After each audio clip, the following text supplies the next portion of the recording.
Guys, welcome back to Tumpa's blog কে। তো সবাই কেমন আছেন? আশা করি সবাই ভালো আছেন, আমিও ভালো আছি। তো আপনারা সবাই জানেন যে দিদি ভাই আমাকে একটা জিনিস গিফট করেছিল, তো সেই জিনিসটা দিয়ে কিছু তো একটা করে খেতে হবে। তো ভাবলাম কি করা যায়। তো অল্প করে কিছু ভাত ছিল, তো ভাবলাম এই ভাত কটা আমি ভাজি বানিয়ে ফেলি। তো কি করেছি, সেই ভাত কটা নিয়ে আমি ভাজি করেছি, কিন্তু দোষের মধ্যে মনে হচ্ছে দিদি ভাইয়ের মতো করতে পারিনি আমি। আর আমার কাছে বাদামও ছিল না, শুধু কারি পাত্তা ছিল আর লঙ্কা ছিল। ভাবলাম প্রথম দিন তো একটু করে ভেজে খেয়ে দেখি, তো করেছিলাম। তো সেইটা আমি শেয়ার করব। আর ভাবছি আমি যে আমি বেসন কিনে নিয়ে আসবো, বেসন কিনে নিয়ে এসে ময়দার মতো করে বেসন মানে মেখে আর ছোটো ছোটো করে বল বানাবো, নইলে লম্বা লম্বা করে ডান্ডা বানাবো, বানিয়ে ওগুলোকে ভাজবো, দেখবো কেমন হয়। তো চলুন আমি ভিডিওটা দেখাতে থাকি। আর যে সকল বন্ধুরা এখনো পর্যন্ত বন্ধু করেনি, প্লিজ ছোট করে বন্ধু করে নেবেন, পাশে থাকা বেল বাটনটা অবশ্যই প্রেস করে দেবেন, যাদের নতুন নতুন ভিডিও যখনই আমি আপলোড করব তখনই আপনাদের কাছে পৌঁছে যাবে। তো চলুন দেখিয়ে দিই আমি কি বানিয়েছি। Mutton curry? না না, মটন কারি নয়, চিকেন কারি, বিনস পাপড়, ওটা হচ্ছে পুঁই শাকের তরকারি, পুঁই শাক দিয়ে কুমড়ো দিয়ে তরকারি, মুগ ডালের পাপড়, আর এই বরবটি আলু ভাজি, ভাত, শুধু ভুল বলছে। আর এটা হচ্ছে পাঁপড় ভাজা, আর ধনে পাতা, পেঁয়াজ, শুকনো লঙ্কা ফোড়ন দিয়ে কালো জিরে, না কালো জিরে দিয়ে, আর কি বলে ওটাকে, শুধু জিরে দিয়ে ডাল হয়েছে। আজকে আমাদের রবিবার, এই খাওয়া দাওয়া, আজকে আমাদের মাছ মাংস কিচ্ছু হয় না, এইটুকুই খাওয়া দাওয়া। দেখি দেখা। তো বন্ধুরা আমরা তো তখন খাওয়া দাওয়া করে নিন, চলুন আপনারাও খাওয়া দাওয়া করে নিন। টাটা বাই বাই, আবার দেখা হবে। তো গাইস দেখতেই পাচ্ছেন যে ওর বাবা মেয়ের বিনুনি করে দিচ্ছে, তার কারণ আমার হাত কেটে গেছে, আমার হাতে চুল আটকাবে সেই জন্য। খুব সুন্দর করে বিনুনি করেছে, দেখতেই পাচ্ছেন আপনারা, হেব্বি সুন্দর করে বিনুনি করেছে, আবার মাথায় ফুল লাগিয়ে দিচ্ছে। আমার কিন্তু একদিনের জন্য এরকমভাবে কিন্তু চুল বেঁধে দেয়নি, যদি এরকমভাবে চুল বেঁধে দিতে আমি ধন্য হয়ে যেতাম, ধন্য ধন্য। ভালো করে ছবিটা দেখায়।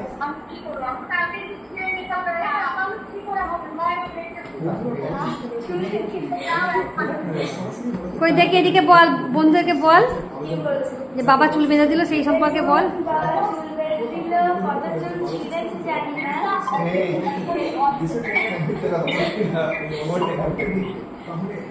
ঠিক আছে, চলো দেখি। তো কবিতা দিদি ভাই যে গিফট করেছে আর কি, এই গিফটটার মাধ্যমে আমি ভাত ভাজা করবো, তার জন্য ভাত নিয়ে নিয়েছি খানিকটা, বাদাম কিনতে যাবো, কেনা হয়নি। আর এই শুকনো লঙ্কা কারি পাতা নিয়েছি, দেখছি তেলটা কতটা ভেজে। হ্যাঁ মোটামুটি এটা দিবে, আর একটু দেবো, আর একটু তেল লাগবে, কারণ যতটা তেল দেবো ততটা আর কি তাড়াতাড়ি হবে ভাজতে। তেলটা গরম হোক তখন দিয়ে দেখি। তো একবার আমি দিয়ে দেখছি, তেলটা মোটামুটি গরম হয়ে গেছে মনে হচ্ছে, আর একটু গরম বাকি দেখি, এখন হয়নি হয়নি এখনো, তবু দিয়েছি থাক, প্রথম দানটা দিয়েছি থাক, আস্তে আস্তে এটা হবে। ফুটে দেখা যাচ্ছে, এই প্লাস্টিকটা আছে তো, তার জন্য ভাবছি যে প্লাস্টিকটা যদি ইয়ে হয়ে যায় গরমে। কটা খোলা থাকে,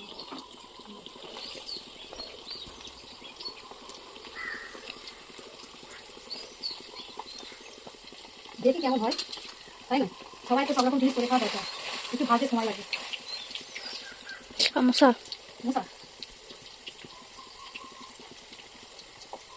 তো গাইস, ডান্ডাটা গরম হয়ে যাওয়ার জন্য আমি এখানে একটা চামচ দিয়ে রেখেছি। ভাতটা আস্তে আস্তে হচ্ছে, কতক্ষণ হোক, আমি মাঝে মাঝে একবার করে নাড়াচাড়া করে দেবো, দেখি কি জিনিস দাঁড়ায়। অ্যাকচুয়ালি দিদি ভাইয়ের মতো হবে না, আমাকে দিদি ভাইয়ের ওখানে গিয়েই খেতে হবে, সেটাই ভাবছি। অ্যাকচুয়ালি আমি পারবো না পারবো না, দিদি ভাইয়ের ওখানে আমাকে গিয়ে খেতে হবে, সেটাই এখন চিন্তা করছি। হয়তো নাও ভালো হতে পারে, জানি না কি দাঁড়াবে, দেখা যাক কি দাঁড়ায়। দেখতেই পাচ্ছেন, এবার একটু আমি ওটা ঠান্ডা হোক, ঠান্ডা হলে তারপরে একটু হাত দিয়ে ভেঙে নেবো, নিলে হয়ে যাবে। বাকি যে ভাতগুলো আছে ওগুলো দেবো, একটু সময় লাগে ভাজতে। আর বাদামটা যদি আজকে না পারি, না আনতে পারবো, তো আপাতত একটু ভাতটা কিন্তু সময় লাগবে ভাজতে।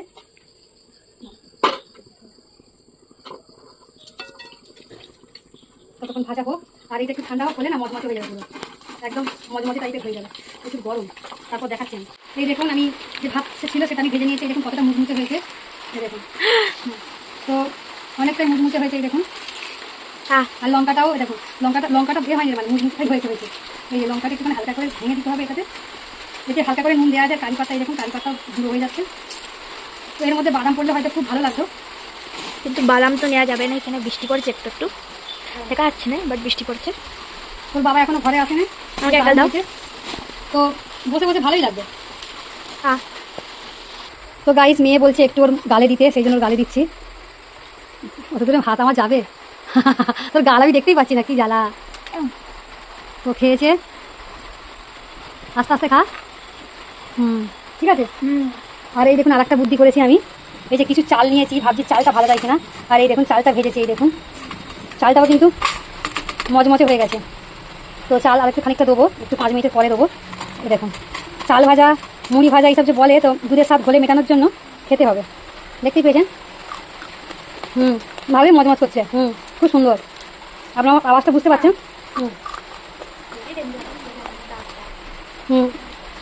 আর একটু ভাজা হবে এটা। তো গাইস, কালকে একটা দিদিভাই আম দিয়েছে, এই যে 2 কিলো হবে মনে হচ্ছে, আমি ঢালি চুবড়িতে। তো আমগুলো ধুতে হবে, কারণ আমগুলোর মধ্যে বালি ভর্তি। মশা। আর এখন একটা দিদিভাই আম দিয়েছে, এও মনে হয় 1 কিলো হবে। আজকে আমার আম আর আম, অনেক আম। এইগুলো মনে হচ্ছে পাকা। তো সব আম পাকাবো নাকি মানে আচার বানাবো, সেটাই ভেবে পাচ্ছি না। ভালো করে এগুলো ধুয়ে নিই। এখানের আম এরকমই হয়, গায়ে এরকম কালো কালো দাগ থাকে, জানি না কেন। এক একটা আমের মধ্যে নেই, খুব কম আছে, আবার এক একটা আমের মধ্যে অনেক। প্রচুর বালি, বালিগুলো ধুয়ে নিই। এগুলো কি আপনারা চিনতে পারছেন? এই দেখুন কী অবস্থা। সকালবেলা ঘুম থেকে উঠে দেবাঞ্জনা বাবা দেখছে বারান্দায় পুরো ভর্তি হয়ে পড়ে আছে। এদিকেও দেখুন কী অবস্থা।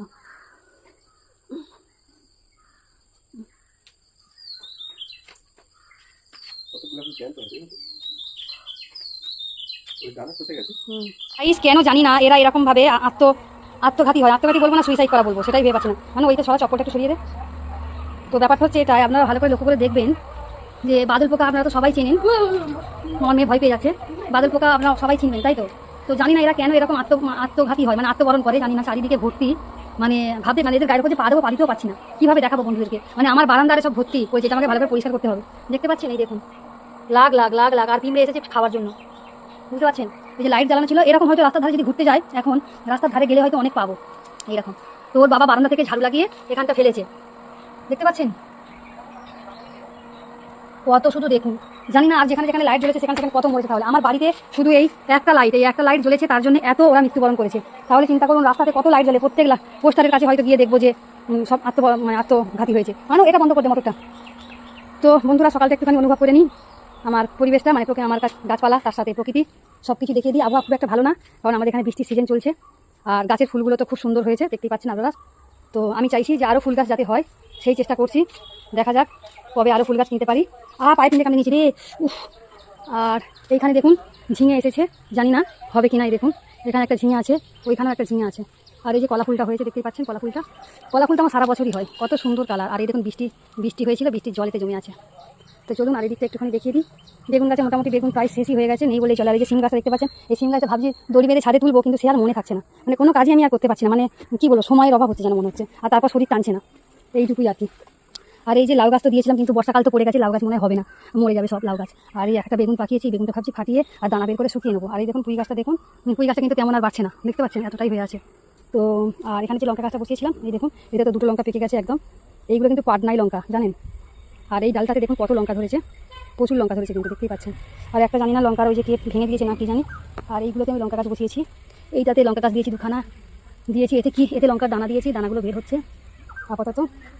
আর ওখান থেকে ওই প্যাকেটগুলো নিয়ে আসবো, নিয়ে এসে ওগুলোকে করবো, ঠিক করবো। কিন্তু সময়ের অভাব হয়ে যাচ্ছে, করতে পারছি না।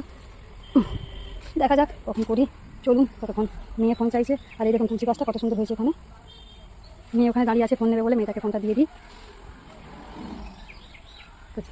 পরে আবার শেয়ার করবো কিছু। তো গাড়ি কি বলবো, ঝাড়ু দিলেও তো উড়ে যাচ্ছে, এটার দিকে আমি কি করবো এখন বলুন। এই যে দেখতে পাচ্ছেন, এত ভাবতে পারছেন, এত কি পোকা বলে বাদল পোকা, কেন আত্মহত্যা করে, কিসের জন্য আত্মহত্যা করে, সেটাই আমি বুঝতে পারি না। আর আমি আজকে এখন দুদান থেকে ছিলাম, দেখলাম প্রত্যেকটা পোস্টারে এরকম বাদল পোকা ভর্তি পড়ে আছে। এখনো ঝাড়ু লাগালে অনেক ঝাড়ু লাগাতে হবে, ওদিকেও পড়ে আছে, এখন আর দেবো না, পরে দেবো। চলুন ততক্ষণ।